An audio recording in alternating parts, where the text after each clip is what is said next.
শিক্ষা জাতির মেরুদণ্ড, এটা আমরা জানি, এবং শিক্ষা ছাড়া বা শিক্ষিত জনগোষ্ঠী ছাড়া কখনো কোনো উন্নতি করা যায় না, এটাই বাস্তবতা। এবং সেই জন্যই আমাদের সরকার সবসময় আমরা শিক্ষাকে সব থেকে গুরুত্ব দিয়ে থাকি।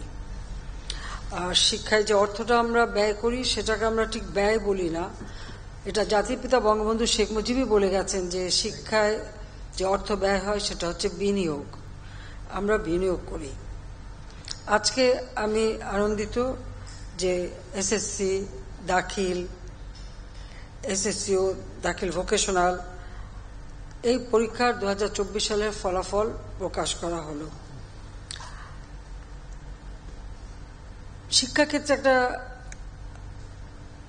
আমি মনে করি যে ডিসিপ্লিন ফ্রি আনা এবং শিক্ষার পরিবেশ তৈরি করা এবং ছাত্রছাত্রীদের শিক্ষার প্রতি আগ্রহ সৃষ্টি করা, এটাই সব থেকে বেশি গুরুত্বপূর্ণ। সেই সাথে সাথে অভিভাবক বৃন্দেরও, তাদেরও একটা আকাঙ্ক্ষা থাকবে যে তাদের ছেলে পড়াশোনা করে মানুষের মতো মানুষ হবে। তো আমরা আমাদের সবসময় প্রচেষ্টা ছিল, আওয়ামী লীগ সরকার গঠন করার পর থেকে এই প্রচেষ্টাই ছিল যে মানুষের মাঝে এই সচেতনতাটা সৃষ্টি করা এবং তাদেরকে উৎসাহিত করার জন্য তারা লেখাপড়ার দিকে মনোযোগ দেয়। এবং সেখানে আমরা দেখতে পাচ্ছি ধীরে ধীরে আমাদের সাক্ষরতার হার বেড়েছে এবং শিক্ষায় অংশগ্রহণকারী ছাত্রছাত্রীর সংখ্যাও কিন্তু ব্যাপকভাবে বৃদ্ধি পেয়েছে। তারপর আমি বলবো যে যদি কেউ ছড়িয়ে ছিটে থাকে সেগুলো আমাদের দায়িত্ব তাদেরকে স্কুলে পাঠানো এবং পড়াশোনা করা।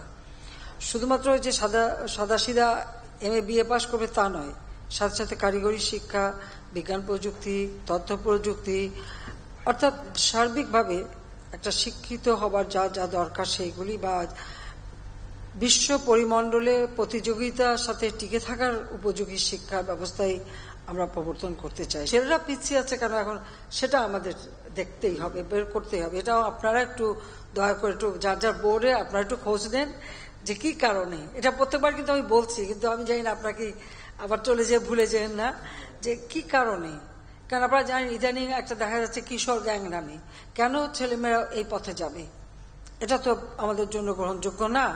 তখন তাদের পড়াশোনা করা দরকার, তারা কাজ করতে পারে, বিভিন্ন কাজে যোগ দিতে পারবে, কিন্তু এই লাইনে যাওয়ার কোনো কেন গেল সেটাই আমাদের বের করতে পারবে। এখান থেকে তাদেরকে বিরত করা, তাদেরকে একটা সুস্থ পরিবেশে নিয়ে আসা, সেটা আমাদের করতে হবে। আমি এখন ফলাফল ঘোষণা করছি।